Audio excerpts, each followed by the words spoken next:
Okay, thank you, Marcia, and great presentation. So hello, everyone, and thank you to the organizers for giving us an opportunity to share our research with you all today.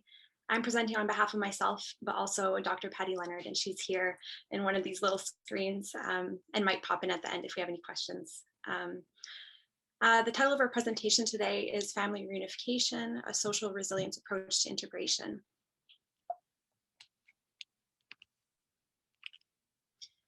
Through our research with the network, our overarching objective has been to examine Canada's approach to refugee resettlement and the reunification of refugee families. And in our current writing, we're looking at how this approach is affecting social resilience. Our conclusion to this question, I'll give it right away, is that current pathways for family reunification are inadequate and even harmful, and that for some refugees, lack of family reunification options reduces social resilience as they attempt to integrate into their new communities. And I'll go into this in more detail today. As past presenters in this series alluded to, what we mean by social resilience and a social resilience approach is that resilience isn't a personal characteristic that one either has or doesn't have.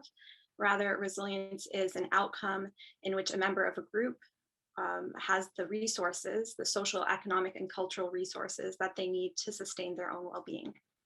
Literature on social resilience breaks well-being down into a few different categories, and these are the categories we'll be focusing on today: physical and psychological health, material sustenance, and the sense of belonging that comes with being a recognized member of a community. To examine how refugee family separation affects social resilience, we pull from data that we gathered in semi-structured interviews in the fall of 2017 with 34 privately sponsored refugees, 17 government-assisted refugees, and 54 sponsors, all in the Ottawa area. Due to the time frame when we were doing our research, the majority of the refugee interviewees were originally from Syria. However, considering other research previously conducted in Canada on the subject of family separation, we believe that the conclusions we make can be applied more broadly to other refugees from different contexts and countries of origin. So the private sponsors we interviewed as well, they mostly sponsored Syrians during the Syrian initiative, but a few have or had previously participated in sponsorship before.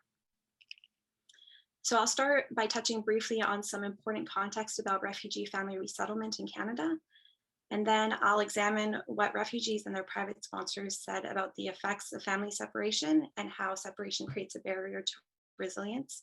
Then I'll contrast that with what sponsors and refugees said about reuniting families in Canada and how this helps to build resilience. And last, I'll summarize what we believe this should mean for refugee policy in Canada. So to provide some context, refugee family separation in Canada is deeply linked to Canada's current very limited family definition, and it's also very limited reunification options. For the purposes of refugee family reunification or refugee family resettlement, family is defined as, in the law, as married or common law partners, their dependent children, and or the dependent children of their dependent children. In an immigration context, a dependent child is defined as an unmarried child that's younger than 22 years of age. So this means that many refugee families have to file applications for resettlement without including their adult children or their elderly parents, even if they have historically lived in the same household. And despite this limited definition, there are no formal refugee-specific pathways for resettlement with parents, grandparents, sisters, brothers, and other very close family relations. So what informal options are available? By informal here, I mean that this pathway is not specifically designed by the government as a family reunification program for refugees. So first, family reunification can occur through the private sponsorship of refugees program. Likely many of you know how this already works, but I'll share a brief example in case some don't. Private sponsorship is a program that allows Canadian citizens or permanent residents to choose or name a refugee that they're willing to financially and practically support for their first year in Canada. And a number of the sponsors we interviewed used this program to resettle a Syrian family in 2016. And then as they got to know the families, they learned that they still had other family members abroad in refugee camps or elsewhere brothers, sisters, parents, adult children, etc., who would also like to come to Canada. And so then these sponsors use the private sponsorship of refugees program to sponsor again and to help resettle additional family members. But I'll note here that not all resettled refugees have the access to a group that's willing or capable to do a second sponsorship. And so this option is still very limiting. Next, resettled refugees could also hypothetically use refugee immigration streams, such as economic or family sponsorship streams, like we've discussed previously. And along with other issues, these streams require family members to be able to provide significant financial support, and this might be prohibitive in the early stages of settlement, maybe even in the long term. So, and then lastly, refugee families could also hold on to the hope that their family members could be resettled in Canada by the UNHCR through the government assisted refugees program. And this is where the Canadian government chooses to fund resettlement. The UNHCR does occasionally refer family based on their family ties, but resettlement spots are still very limited and subject to government's discretion. So the consequences of all these limited options is that many refugee families remain separated in the short term and possibly even in the long term. Now, during our research, we began our interviews asking refugees and sponsors broad questions about their experiences resettling in Canada. Often the subject of family was raised even before we asked the questions, and many of our interviews reported that separation has serious implications for their well-being, especially in the three areas that I previously mentioned: physical and psychological health, material sustenance, and by material sustenance, I mean the economic elements of well-being, and also to their sense of belonging, which here we mean the sense of social connection with the community. So I'm going to touch on the consequences of separation for each of these areas of well-being, and then contrast that with the benefits of reunification. Psychologically, refugees indicated that being separated from their families, in particular their adult children or parents, leads to depression, anxiety, stress, loneliness, and longing. One man from Syria told us that he worries about his mother and son who still remain in Syria. And he said, quote, "It is causing a lot of stress and unrest in our lives, and that is why I feel like I'm not able to comfortably settle down." Then in terms of physical health, we heard from one family that they've been putting off medical procedures because of their separation from family members. A woman who is a mother of 4 children still in Syria said that she'd put off a discectomy surgery for 8 months, and her husband had done the same with a heart surgery because they didn't feel comfortable doing these surgeries without any family support. On the other hand, sponsors told us that after witnessing reunification, they perceived an increase in refugees' happiness and a decrease in stress and worry. They said it was an enormous weight off of them. It made them feel very happy, and it was a completely different story.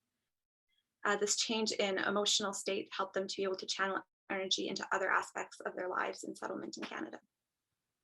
Refugees themselves indicated that they believed that reunification would be a relief and a strength. One privately sponsored woman who had not yet been reunited with her family reflected on an incident where her younger daughter, who had been admitted to a hospital in Canada a few months prior,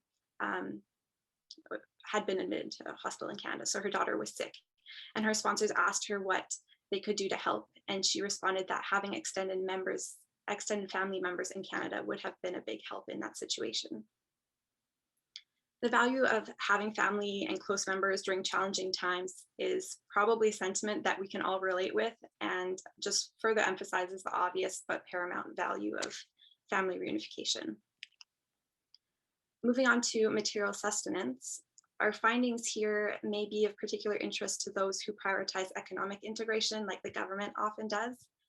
A woman from Syria told us that she didn't feel secure or stable in Canada without her family, in particular referring to her sisters and their families. She said, "If they were here with us, we would have opened up a business or started something, but at the moment, we cannot think straight. We are not sure that we will remain here.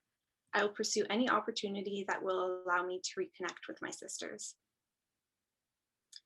And a number of refugees and private sponsors also reported that they have been sending remittances or money back to their families to support them.